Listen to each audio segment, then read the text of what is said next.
Today is Friday, May 15th. Welcome to Big Book Daily. My name is Rob. I am an alcoholic. It is a thrill, honor, and joy to be here with you today as we journey through the Big Book of Alcoholics Anonymous and the 12 Steps and 12 Traditions. Today out of the Big Book, we're on Chapter 8, Two Wives. We'll be reading page 120. Out of the 12 and 12, I believe we're finishing up Tradition 3 by reading page 143. And of course, we'll read the 24 Hours a Day and Daily Reflection.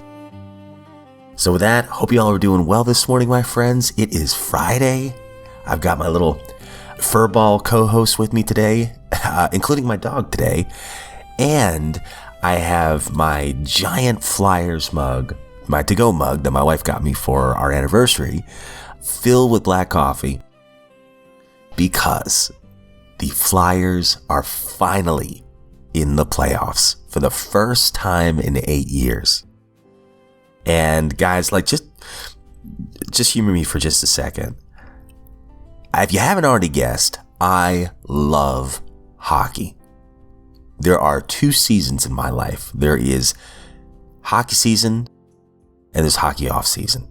And one of those seasons, I'm super excited and happy. And the other seasons, or the other season, I'm hurting a little bit. Just dreaming and watching reruns of hockey. And this all started back in 1994. I'll never forget, I was at a neighbor's house and he had a big screen TV. This is in Deptford, New Jersey. And I saw my first hockey game on TV. The Flyers were playing and it was exciting. And I fell in love with the sport ever since.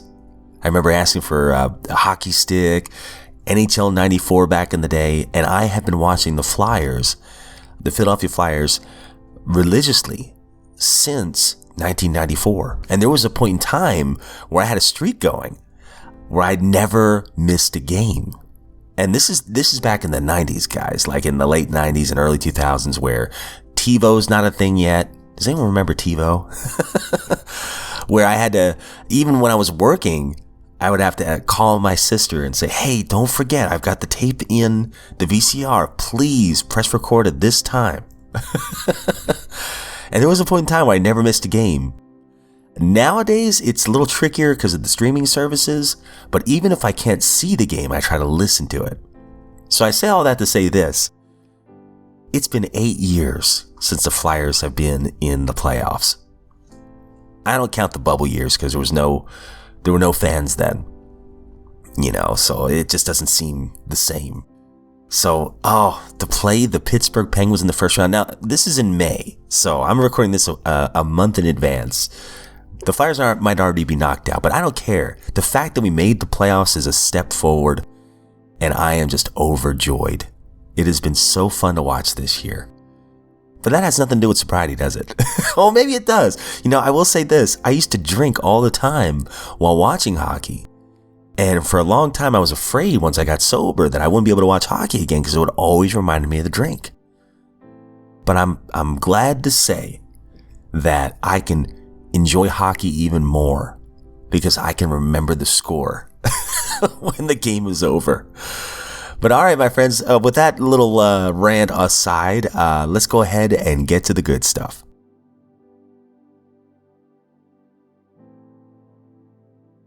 Out of the Big Book, we're on page 120 of Two Wives, and we read a pretty powerful couple lines yesterday.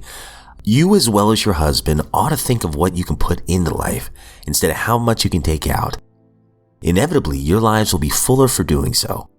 You will lose the old life and find one much better.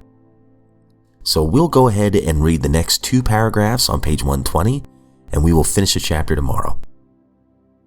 Perhaps your husband will make a fair start on the new basis, but just as things are going beautifully, he dismays you by coming home drunk.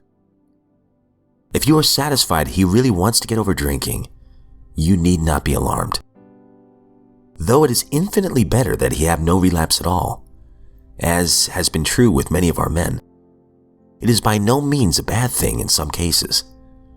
Your husband will see at once that he must redouble his spiritual activities if he expects to survive. You need not remind him of a spiritual deficiency. He will know of it. Cheer him up and ask him how you can still be more helpful. The slightest sign of fear or intolerance may lessen your husband's chance of recovery. In a weak moment, he may take your dislike of his high-stepping friends as one of those insanely trivial excuses to drink.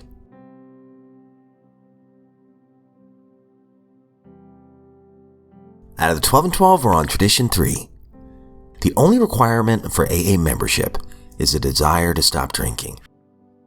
And I spoke out of turn. I guess I had the books mixed up. So we still have a couple pages of the 12 and 12 tradition 3 left. So we left off on a part where we were talking about a scenario early on where a man had struggled with a different addiction.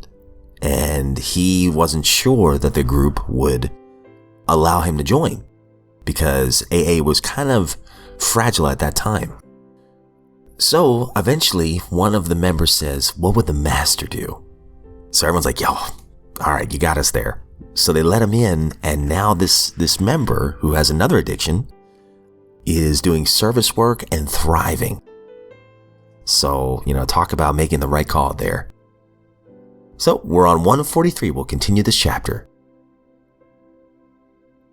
Not long after, the man with the double stigma knocked for admission.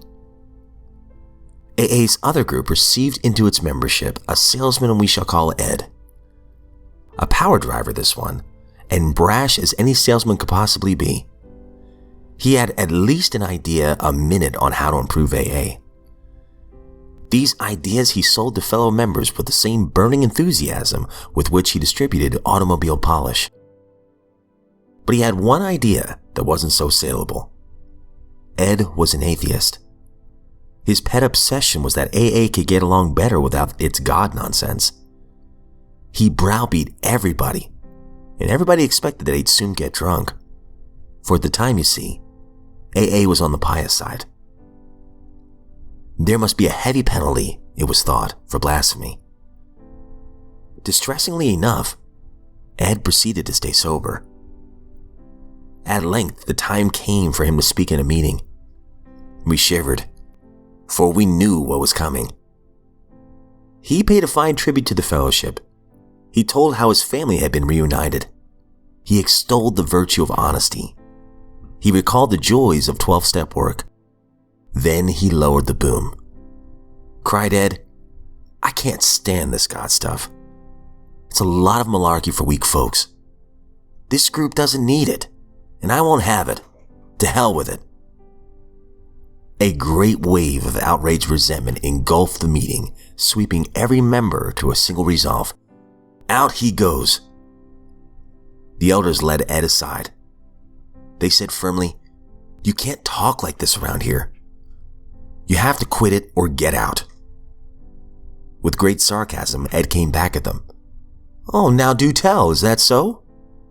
He reached over to a bookshelf and took up a sheaf of papers. On top of them lay the foreword to the book Alcoholics Anonymous, then under preparation. He read aloud, the only requirement for AA membership is a desire to stop drinking.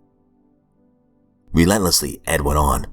When you guys wrote that sentence, did you mean it or didn't you?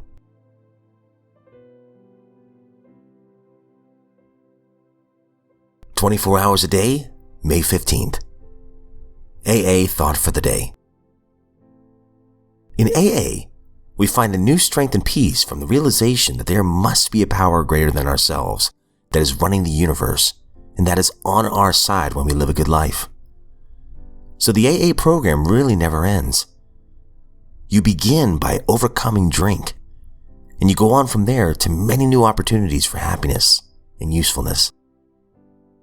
Am I really enjoying the full benefits of AA? Meditation for the day. Seek ye first the kingdom of God and his righteousness, and all these things shall be added unto you. We should not seek material things first, but seek spiritual things first, and material things will come to us as we honestly work for them. Many people seek material things first and think that they can grow in the knowledge of spiritual things. You cannot serve God and mammon at the same time. The first requisites of an abundant life are the spiritual things: honesty, purity, unselfishness, and love. Until you have these qualities, quantities of material things are of little real use to you. Prayer for the day. I pray that I may put much effort into acquiring spiritual things. I pray that I may not expect good things until I am right spiritually.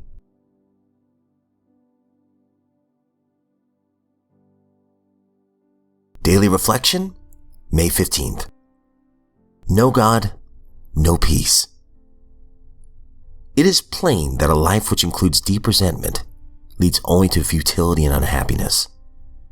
But with the alcoholic, whose hope is the maintenance and growth of his spiritual experience, this business of resentment is infinitely grave.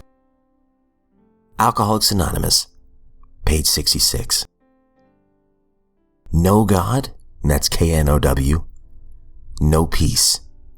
No God, that's N-O, no peace.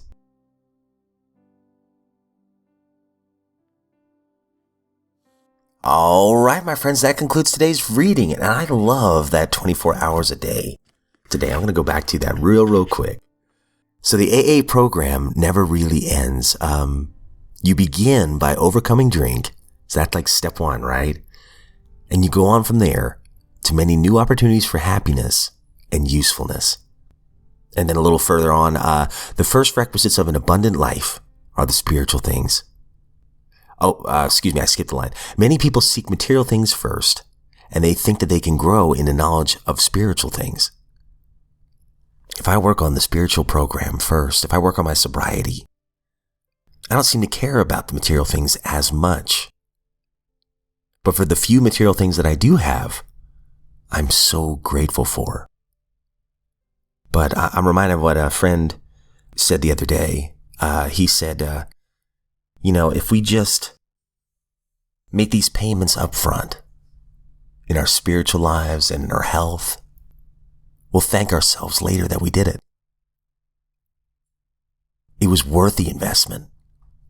And as I've said many times, when I did the steps, which was work, when I was willing and I was honest with myself and I was open-minded enough to try new things and work these steps, which took some time and it was some work, it's like I invested a little and God, through the steps, has given me so much more than what I put into it. And I know it sounds like I'm exaggerating there, but no, that has been the truth in sobriety for me. Now, when I invest in unhealthy behaviors, when I don't pray, when I skip going to meetings, or I don't call my sponsor, things like that, before long, I wake up and I'm miserable, and I'm resentful, and I'm sneaky, and I'm lying, and doing all the things I used to do, only now I'm not drinking. However, I will say that if I were to continue down that road, I'll probably go right back to it. And what's scary is I've seen enough people, sorry, that's my cat, and my dog's back there too. I've seen enough people that have gone back out. And if they have the courage to come back, they share their experience. And they say that it was worse when they went back out. I firmly believe that our disease is progressive. And that if I don't put in the simple work now, if I don't work on this daily reprieve contingent upon my spiritual condition now, and if I'm blessed to wake up another day, if I don't do it tomorrow, and maybe a couple weeks down the road, eventually, I'm probably going to drink again. And it's not going to be like, I have to ease my way back in alcoholism again. No, I think it's going to be so much worse. And this time, it's like my brain knows better. I've got a head full of AA. And I've always heard a head full of AA and a belly full of alcohol does not mix. So I say all that to say this, the work is worth it. And it is the easier, softer way. And it's nothing compared to how bad it could be going out there in a drink. And not to mention all the things that I've gained in sobriety. Alcohol was just a symptom for me. I'm the problem. I can be selfish and self-centered. I still can be. As a matter of fact, somebody said something yesterday, like a joking passing comment, and I kind of got offended by it. And then I thought about it. I'm like, dude, you know why you're offended by that? Your pride and your ego just came out right there, buddy. So I had to pray. I'm like, oh man, I'm still a work in progress, very much so. But there has been progress made, and that's the beauty of this program. But my friends, I have rambled on enough. Sorry about the Flyers ramble at the beginning, but I'm just so happy about that. And happy to be sober another day. Honored that you're here with me. And if you are sober, I hope you know that you're a miracle. And you're giving a great gift to those around you. And you have a unique superpower to help the next suffering alcoholic. And if you're not sober and somehow you're hearing this, you're a miracle as well. You have great worth and value, and your story's not done yet. Again, I just pray that you would have the honesty, open-mindedness, and willingness to make it the first step toward change today. You don't have to do it alone. We've got your back. And as always, my friends, I don't speak on behalf of AA, NA, Al-Anon, any other sect or denomination. I am just a joyful drunk in this lifeboat of recovery, honored to be here, and just hoping to be helpful. And if we're given another set of 24 hours, I sincerely look forward to seeing you right back here tomorrow.